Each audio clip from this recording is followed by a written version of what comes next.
И покрај отписот на каматите, граѓаните се ставени во нерамноправна положба, затоа што владата на два пати на општините им даде пари за да си ги платат долговите, а простување на сиот долг е пракса и на јавните предпријатија и другите државни институции.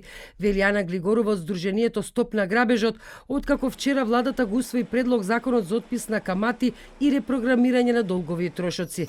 Таа вели дека намерата на владата е добра, но само за мал дел од граѓаните, затоа што, како што тврди Глигорова, суштинскиот проблем на платата на застарени долгови нема да се реши, со што граѓаните понатаму ќе се држат во должничко ропство. Но кај нас се работи за немање застарување, немање лимит на камата. Сега седнале во влада и рекле, тоа каматите се големи, дај барем да ги ослободиме. Но кај управа за јавни приходи, например, каматата е 4%, така, што не е некој голем износ, но кај водовод е многу поголема каматата. Значи се работи за различни доверители. Значи имаме различни јавни предпријатија, различни државни предпријатија, каде што не е само 4%.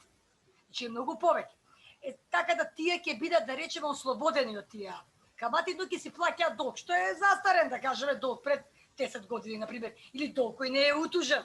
Јавните предпријатија и државните институции во рок од 3 месеци од кога ќе почне да се применува законот, ќе треба да го утврдат главниот долг, трошоците и каматата на секој граѓанин, а потоа истиот да го известат за тоа за најмногу 2 недели.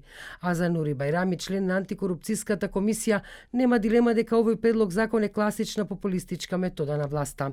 Без да е таа намера објективно, не е во ред, бидејќи добро треба да се подкрепи кои категории, значи на јавноста треба да му е јасно што се постигнува со тоа и затоа пред секои избори и се повторуваат ваквите работи, што по мене едноставно значи подкуп, ништо друго.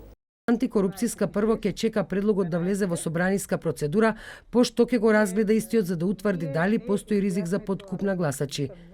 Од СДСМ пак не отстапуваат од ставот дека со отписот на каматите на долговите ќе им се помогне на 150.000 граѓани пред се одранливите категории. Имплементацијата на овој закон нема негативни фискални импликации. Напротив, позитивно ќе влијае врз економијата, бидејќи ќе представува стимул за граѓаните да ги подмират долгогодишните заостанати долгови. Од ВМРО ДПМН пак сметаат дека џаби е на власта да отпишуваат долгови кога цените на производите пораснали и до 40%. Со СДСМ се е поскапо, народот живее посиромашно. Време е да се заминат. Време е за Македонија, за сите луѓе. Освен јавните предпријатија и државните институции, владата ги повика и приватните компании на доброволна основа да ги отпишат каматите на долговите, со што би демонстрирале општествена одговорност и солидарност.